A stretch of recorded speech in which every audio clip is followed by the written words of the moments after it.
हम इकरार करते हैं अल्लाह के अलावा हमारा कोई माबूद नहीं और मोहम्मद अल्लाह के रसूल हैं।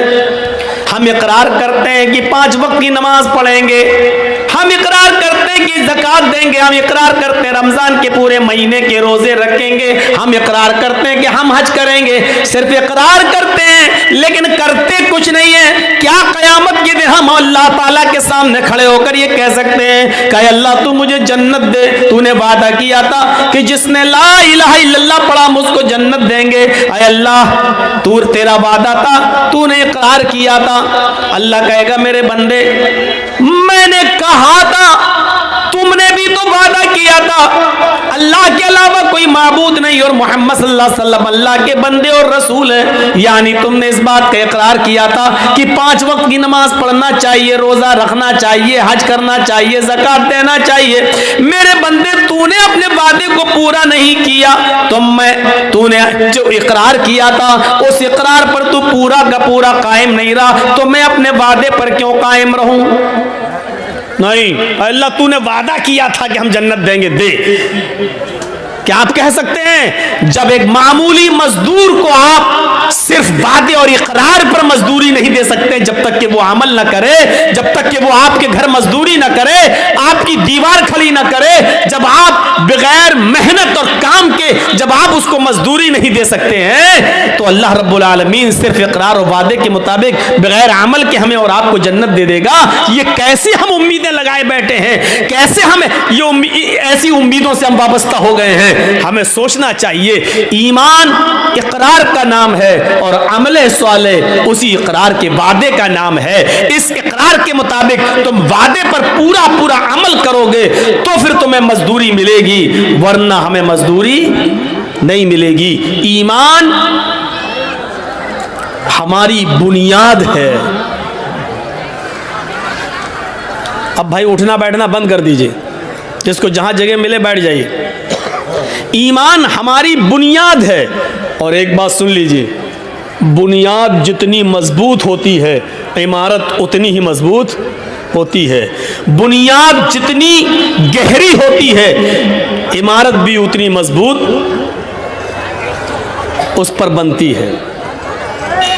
हमारी बुनियाद मजबूत होनी चाहिए और हमारी बुनियाद क्या है?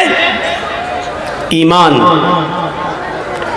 और अगर कोई शख्स अपनी बुनियाद को छोड़ देगा, बहुत ज़बरदस्त मिसाल देने जा रहा हूं, जो शख्स अपनी बुनियाद को छोड़ देगा, बुनियाद से रिश्ता ख़त्म कर लेगा, वो शख्स कभी तरक्की नहीं कर सकता है, कभी बुलंदी पर नहीं पहुंच सकता है। कभी आपने आम के पेड़ के अंदर आम को लटकता हुआ देखा है? आपकी बस्ती में आम के गाछ बहुत होंगे, आम के पेड़ बहुत होंगे। आपने देखा होगा कि आम के सीजन में उसमें आम लगे हुए हैं। कभी आपने ये भी देखा होगा कि अगर हवा चली और हवा थोड़ी सी सख्त चल गई, तेज चल गई, आम के गुच्छे आपस में टकराते हैं। एक आम तेज हवा की वजह से टूटता है और वो आम जब टूट कर गिरता है तो वो जमीन के ऊपर आ जाता है।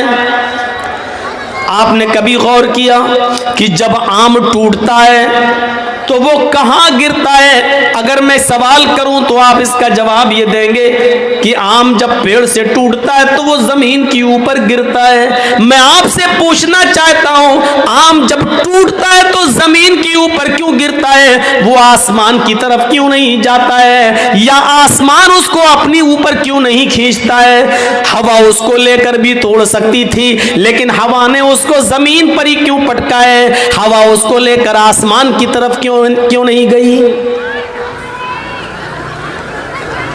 आम का ये फल हमें चीख चीख कर ये मैसेज दे रहा है, ये पैगाम दे रहा है, आए दुनिया वालों, जब तक हम अपनी बुनियाद से जुड़े थे, दिन पे दिन मीठे हो रहे थे, दिन पे दिन बड़े हो रहे थे, दिन पे दिन तरक्की कर रहे थे, दिन पे दिन हमारे अंदर उस पर मिठास आती जा रही थी, हम दिन पर दिन परवान चढ़ते जा रहे थे। लेकिन जब हमने अपनी बुनियाद से रिश्ता खत्म किया, जब हमने अपनी बुनियाद से रिश्ता तोड़ा, तो हमारा मुकद्दर जमीन की जिल्लत बन गई, हमारा मुकद्दर आसमान की बुलंदी नहीं बनी, क्योंकि हमने अपनी बुनियाद से अपना रिश्ता तोड़ लिया है, हमने अपनी बुनियाद से अपना रिश्ता खत्म कर लिया है। जो चीज अपनी बुनियाद से अपना रिलेशन, अपना कॉन्टेक्ट, अपना कनेक्शन, अपना ताल्लुक खत्म करती है, वो जलील होती है, बुलंदी पर नहीं जाती है। आम जब तक अपनी बुनियाद से चिपकाता, छोटा सा था, धीरे धीरे बड़ा होता जा रहा है, खट्टा था, धीरे धीरे उसमें मिठास आती जा रही है, हरा था, धीरे धीरे येलो कलर में बदलता जा रहा था। क्यों? क्योंकि वो अपनी बुनियाद से जुड़ा हुआ था। लेकिन जब उसने अपनी बुनियाद से अपना कनेक्शन खत्म किया, अपना रिश्ता तोड़ा, तो फिर वो जमीन के ऊपर आया, फिर वो जमीन के ऊपर गिरा, और जमीन पर घूमने वाले छोटे छोटे बच्चे उस पर झपट पड़े और उसको चीर दिया, आम को फाड़ दिया, आम को, और उसको खा गए, लुकमा बना लिया। जो चीज अपनी बुनियाद से रिश्ता तोड़ती है, वो ऐसी ही नोची जाती है और ऐसी ही खाई जाती है, लोगों का लुकमा बन जाती है। मुसलमानों,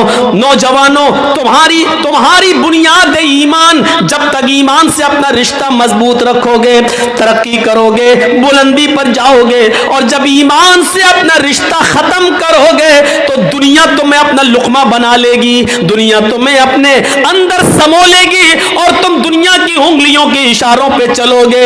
तुम्हें डांस कराया जाएगा, तुम्हें नचाया जाएगा, तुम्हें फिराया जाएगा, तुम्हें अपने उंगलियों के इशारों पर चलाया जाएगा। इसलिए तुम्हें चलना पड़ेगा, क्योंकि तुमने अपनी बुनियाद से अपना रिश्ता खत्म कर लिया है, तुमने अपनी बुनियाद से अपना रिश्ता तोड़ लिया है। अगर चाहते हो तरक्की करें, अगर चाहते हो कि बुलंदी पर जाएं, अगर चाहते हो कि हुकूमत मिले, सरदारी मिले, तो तुम्हें ईमान के साथ अपना रिश्ता मजबूत करना होगा, अपनी बुनियाद के साथ अपना ताल्लुक जोड़ना होगा। मैं इस चीज को बहादुरी नहीं मानता हूं। चंद लड़कों के बीच में एक लड़की जाती है और चेहरा खोली हुई है, लेकिन बस ऊपर से पर्दा डाले हुए है, और लोगों के बीच में जाकर अल्लाह अकबर का नारा लगा देती है। थोड़ी देर के लिए शाबाशी मिल जाएगी, थोड़ी देर के लिए जज्बाती मुसलमान जज्बात में बह जाएंगे, और उस लड़की की आवाज में आवाज मिलाकर फिर कलकत्ता में भी एहतिजाज होगा, कर्नाटक में भी एहतिजाज होगा, बंबई में भी एहतिजाज होगा। लेकिन हम इस एहतिजाज को सही नहीं मानते हैं। सही तो हम तब मानते जब एक लड़की हिजाब में गई और उसके हिजाब को उतरवाने की कोशिश की जा रही है, उसके हिजाब को उतरवाया जा रहा है, उसके इस हिजाब के उतरवाने की कैफियत को देखकर हम जितने भी मुसलमान हैं और जितने भी मुसलमान बहनें और माएं और बेटियां हैं, इनको इतना गुस्सा आ जाना चाहिए कि अब हमारे जिस्म से इन कमबख्तों ने हिजाब उतरवाने का प्लान बनाया है। आज से हम हिजाब जिद में पहनकर जाएंगे, हम अपने घरों से हिजाब की हिफाजत करेंगे। देखें कौन है जो हमसे हमारा हिजाब नोच सके और उठा सके। अगर उस लड़की के हिम्मत और बहादुरी और हौसले को सलाम कहना था, तो इन तमाम औरतों को उस दिन के बाद से हिजाब पहनना शुरू कर देना चाहिए था। अगर ये सारी हिंदुस्तान की औरतें हिजाब पहनना शुरू कर दें, बुर्का ओढ़ना शुरू कर दें, चेहरा छिपाना शुरू कर दें, देख लीजिए डिबेट कितनी जल्दी बंद हो जाएगी, और फिर कोई आदमी हिजाब पर फिर पाबंदी नहीं लगाएगा, क्योंकि वो जान जाएगा कि अब मुसलमान एक जख्मी शेर की तरह है। इसकी एक औरत से अगर हिजाब उतरवाया तो ये सारी की सारी औरतें हिजाब पहनने वाली बन जाती हैं। तो इसलिए इसलिए इसको छेड़ो ही मत। ये होना ये चाहिए था, लेकिन हुआ ये कि हम एहतिजाज कर रहे हैं और चुनाव के बाद 10 मार्च के बाद ये एहतिजाज बंद हो जाएगा। क्यों? क्योंकि इसको चुनाव के लिए लाया जाता है और ये सब ये बार बार उठेगा, और जब भी चुनाव आएगा इस तरीके के मुद्दे उठेंगे, क्योंकि इससे हिंदू और मुसलमान दोनों का ध्रुवीकरण किया जाता है। हम इस साजिश को नहीं समझ पाते हैं। हमारे अंदर ईमान कितना है ये हमें अंदाजा लगाना चाहिए। आपने एक पतंग को देखा होगा, पतंग उड़ती है, क्यों उड़ती है?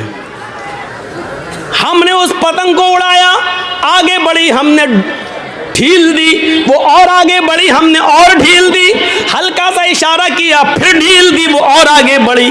हवा उसको बुलंदी पर ले जा रही है। वो पतंग बुलंदी पर क्यों पहुंची? कौन लेके गया? हवा। लेकिन थोड़ी देर के बाद आप देखते हैं दूसरी पतंग आती है और इस पतंग की डोर को काट देती है, इसके धागे को, मांझे को काट देती है।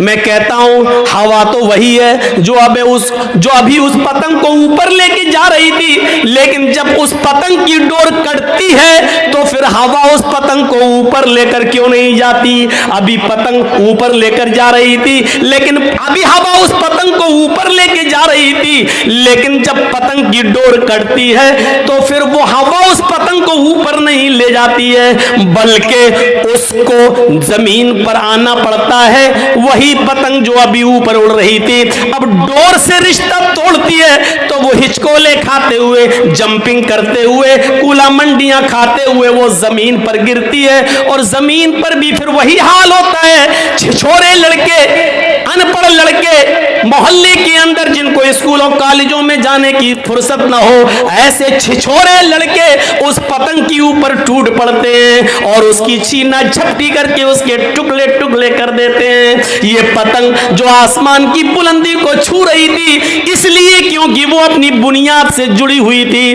अपनी डोर से रिश्ता मजबूत की हुई थी, बुलंदी पर जा रही थी। लेकिन जब उसकी डोर को, उसके धागे को काट दिया गया, उसके बुनियाद से को तोड़ दिया गया, तो फिर वो पतंग फिर एक बालिश भी ऊपर नहीं जा सकी। फिर वो कुला मंडियां खाते हुए, जंपिंग करते हुए जमीन की ऊपर आती है, जमीन पर आती है और गिरती है, और जमीन पर बैठे हुए लड़के उस पतंग को फाड़ देते हैं, लूट लेते हैं। एक पतंग पर 20 लड़के गिर पड़ते हैं कि हमें मिल जाए, हमें मिल जाए, और छीना झपटी में उस पतंग के पर खच्चे उड़ जाते हैं। वो पतंग जमीन पर क्यों आई? पतंग का डोर से कटकर जमीन पे गिरना हमें यह मैसेज दे रहा है कि पतंग ने अपनी डोर से अपना रिश्ता तोड़ लिया है। जब इसने अपनी बुनियाद से रिश्ता, कनेक्शन खत्म कर लिया है, तो अब बुलंदी नहीं मिलेगी, आसमान की ऊंचाई नहीं मिलेगी। अब बुनियाद से रिश्ता खत्म करने के बाद जमीन पर आना पड़ेगा। जिल्लत उसका मस्कन बनेगी, जिल्लत उसका मुकद्दर बनेगी। अब वो बुलंदी बुलंदी पर नहीं जा सकती है, क्योंकि बुनियाद से उसने अपना रिश्ता तोड़ा है। मुसलमानों, जब तक तुम कुरान से, ईमान से अपने रिश्ते को मजबूत रखोगे, बुलंदी करोगे, अल्लाह की कसम ऊपर जाओगे, अल्लाह की कसम इज्जत मिलेगी। वो भेड़ों बकरियों को चराने वालों को इज्जत किसने दी है? इसी कुरान ने दी है। वो उमर जो कभी कोई गुस्सा बर्दाश्त नहीं करते थे, वो उमर जो जनाब मोहम्मद रसूलुल्लाह सल्लल्लाहु अलैहि वसल्लम की गर्दन भी उड़ाने के लिए निकले थे, उस उमर को 22 लाख मुरब्बा मील का हुक्मरान किसने बनाया? उस उमर को इतनी बड़ी जमीन की मिल्कियत किसने अता फरमाई है? इतना बड़ा बादशाह, इतना बड़ा हाकिम किसने बनाया है? 22 लाख मुरब्बा मील पर हुकूमत किसने की? हजरत उमर ने। हजरत उमर फारूक को हुक्मरान बनाया तो इसी कुरान करीम की दावत ने, इसी कुरान करीम ने, इसी ईमान के रिश्ते ने। उमर की हैसियत ईमान लाने से पहले क्या थी? लेकिन जब उमर ने ईमान से अपना रिश्ता जोड़ा तो तरक्की करते गए। इतनी तरक्की की कि अल्लाह के नबी को भी कहना पड़ा, लऊ कान बादी नबीयुल काना उमर, अगर मेरे बाद कोई नबी होता तो वो हजरत उमर होते। उमर ने इतनी तरक्की की कि 22 लाख मुरब्बा मील इतनी जमीन पर उन्होंने हुकूमत करके दिखाई, और इतनी शानदार हुकूमत करके दिखाई कि महात्मा गांधी को भी ये कहना पड़ा कि उमर फारूक जैसी हुकूमत अगर आज भारत के अंदर कायम हो जाए तो देश के अंदर से खून खराबा मिट जाए, देश के अंदर से खून खराबा खत्म हो जाए, अमन और शांति पैदा हो जाए।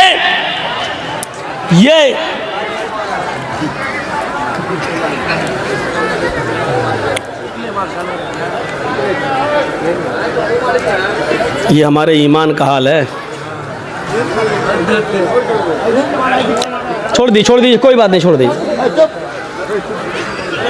कोई लेडीज ही उनको कह दे जो लाइट मार रही है लाल वाली, कोई बच्ची होगी, छोटी होगी, हरकत कर रही होगी, छोड़ दे। बैठिए।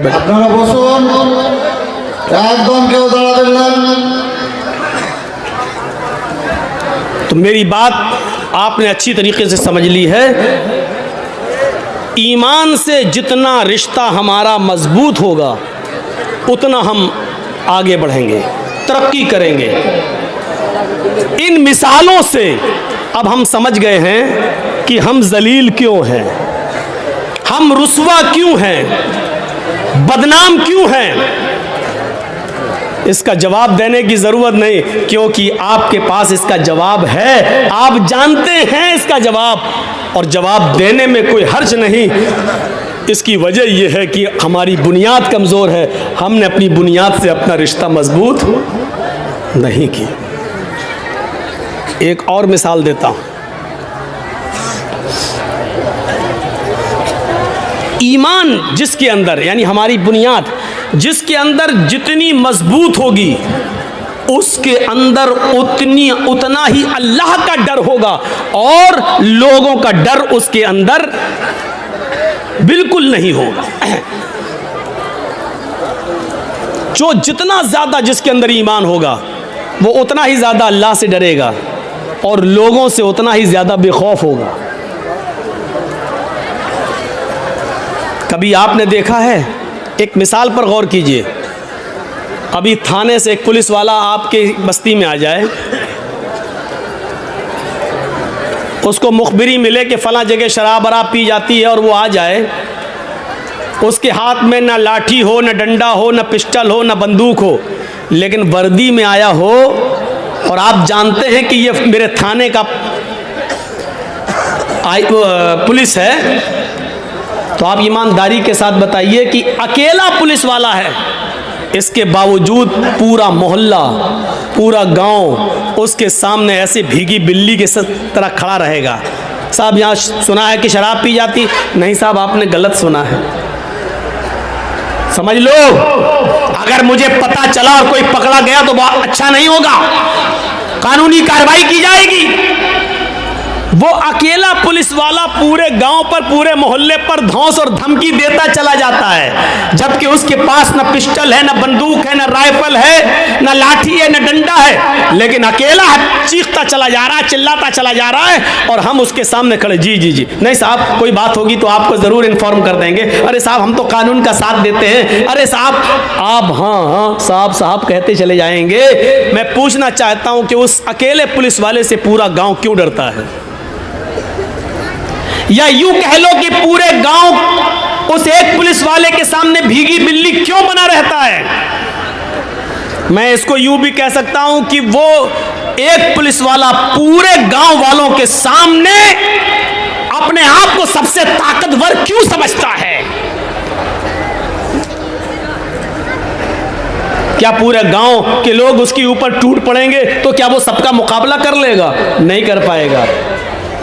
लेकिन इसके बावजूद वो सबसे ज्यादा ताकतवर समझता अपने आप को। क्यों? क्योंकि वो जानता है कि मैं अकेले नहीं आया हूं, मैं सरकारी ड्यूटी पर हूं और मेरे साथ सरकार की मदद है।